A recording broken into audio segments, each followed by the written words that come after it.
Perjuangan para tokoh kemerdekaan bukan hanya sampai pada 17 Agustus 1945. Ya, memang 17 Agustus 1945 merupakan hari sakral bagi seluruh rakyat Indonesia. Lantaran Soekarno dan Hatta memproklamirkan kemerdekaan Indonesia kepada dunia. Namun, apa yang terjadi sehari setelah 17 Agustus 1945? Beberapa peristiwa penting menjadi jejak sejarah penting kemerdekaan. Pada saat-saat itulah konsep negara yang membawa visi dan tujuan berbangsa digodok oleh para tokoh kemerdekaan. Indonesia bakal menyajikan informasi seputar hal tersebut. Ada apa saja? Selengkapnya, mari saling menerima.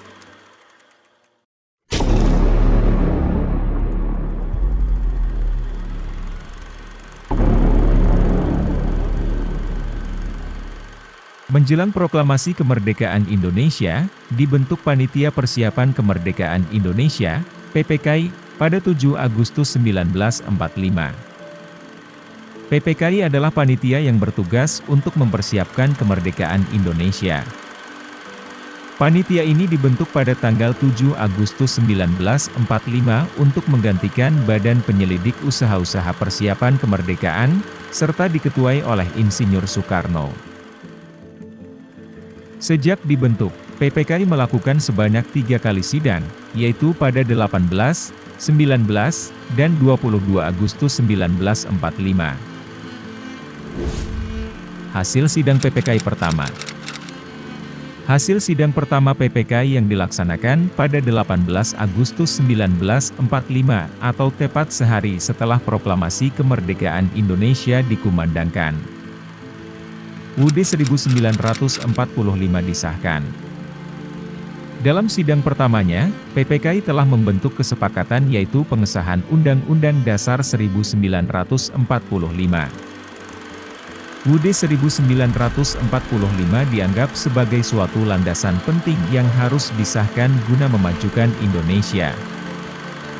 Oleh sebab itu, PPKI mengesahkan UUD 1945 sebagai konstitusi negara dan menjadikannya acuan dalam membentuk peraturan-peraturan di Indonesia. Merevisi Piagam Jakarta. Selain mengesahkan UUD 1945, PPKI juga membenahi sebagian dari isi Piagam Jakarta.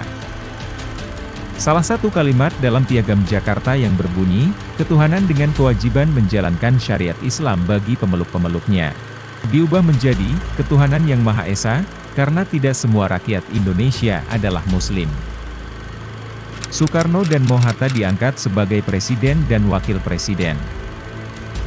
Dalam sidang pertama PPKI juga dibahas mengenai pengangkatan Soekarno dan Mohatta sebagai Presiden dan Wakil Presiden pertama Indonesia. Pengusulan Soekarno dan Mohatta disampaikan oleh Otto Iskandar-Dinata, salah satu pahlawan nasional Indonesia. Usulan tersebut disampaikan dengan cara aklamasi atau pemilihan umum, pemilu. Setelah banyak yang menyetujui usulan tersebut, Soekarno dan Mohatta segera dilantik sebagai Presiden dan Wakil Presiden Indonesia secara sah. Membentuk Komite Nasional. Hasil sidang PPKI 18 Agustus 1945 menyatakan bahwa Presiden akan dibantu oleh Komite Nasional. Alasan Komite Nasional dibentuk karena belum ada DPR ataupun MPR pada awal kemerdekaan. Hasil sidang kedua PPKI. Setelah sidang PPKI pertama selesai diselenggarakan, dilanjutkan dengan sidang kedua PPKI pada 19 Agustus 1945. Dalam sidang PPKI kedua ini, fokus utama yang dibahas adalah tentang wilayah Indonesia dan pemerintahannya. Hasil sidang PPKI kedua adalah sebagai berikut. Indonesia dibagi menjadi 8 provinsi. Hasil sidang PPKI kedua adalah terbaginya wilayah Indonesia menjadi 8 provinsi. Masing-masing dipimpin oleh kepala daerah, yaitu gubernur, sebagai berikut. 1. Sunda Kecil. Gusti Ketut Pujasuroso. 2. Jawa Barat. Sutarjo Kartohadikusumo. 3. Jawa Tengah. R. Panji Suroso. 4. Jawa Timur. R. Asuryo. 5. Sumatera. Teguh Muhammad Hasan. 6. Kalimantan. Insinyur Pangeran Muhammad Nor. 7. Maluku. Johannes Latuharhari. 8. Sulawesi. Mr. J. Ratulangi. Setelah provinsi dibagi, dibentuklah Komite Nasional Daerah untuk ditempatkan di tiap-tiap provinsi yang ada.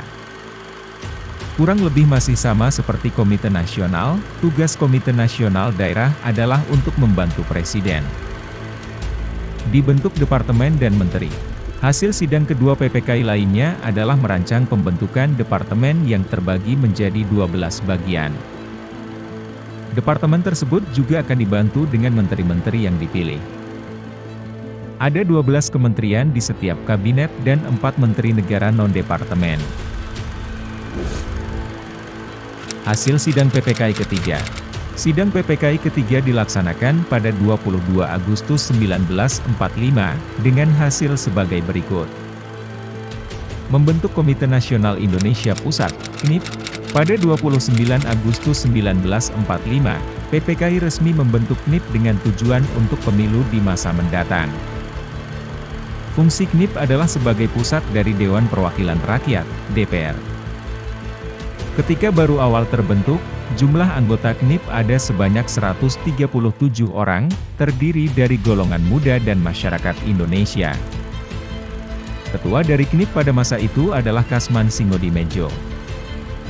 Perencanaan membentuk Partai Nasional Indonesia, PNI. Salah satu hasil selanjutnya dari sidang ketiga PPKI adalah perencanaan pembentukan PNI.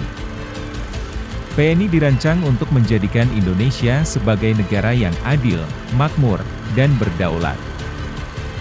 Ketua dari PNI adalah Soekarno. Namun, PNI yang direncanakan dijadikan Partai Tunggal Negara Indonesia harus dibatalkan pada akhir Agustus 1945. Akibatnya, rancangan ini tidak jadi terlaksana. Dibentuk Badan Keamanan Rakyat, BKR. Untuk menjaga keamanan Indonesia, PPKI membentuk Badan Keamanan Rakyat, BKR, pada 22 Agustus 1945. Setelah BKR dibentuk, organisasi lainnya seperti HEIHO, Laskar Rakyat, dan PETA dibubarkan. Bagaimana menurut kalian?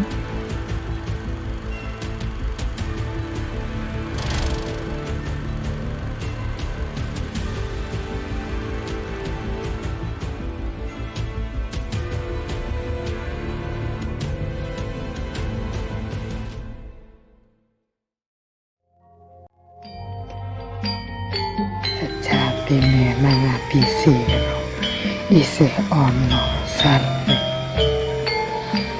Babagan iki ora angel yen kabeh mau gelem belajar. Ana kidung ing kadang mati, among tuwa ing kawasanira nganakaken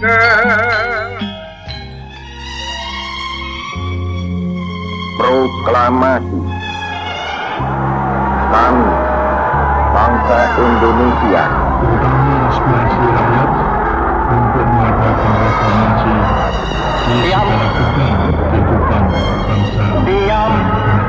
Saudara-saudara, di dalam pertempuran yang lampau, kita sekalian telah menunjukkan bahwa rakyat Indonesia di Surabaya, pemuda-pemuda yang berasal dari Maluku, pemuda-pemuda yang berasal dari Sulawesi, pemuda-pemuda yang berasal dari benda ini, maka segala pihak pasti mempunyai keyakinan bahwa pemusyawaratan kita di sini harus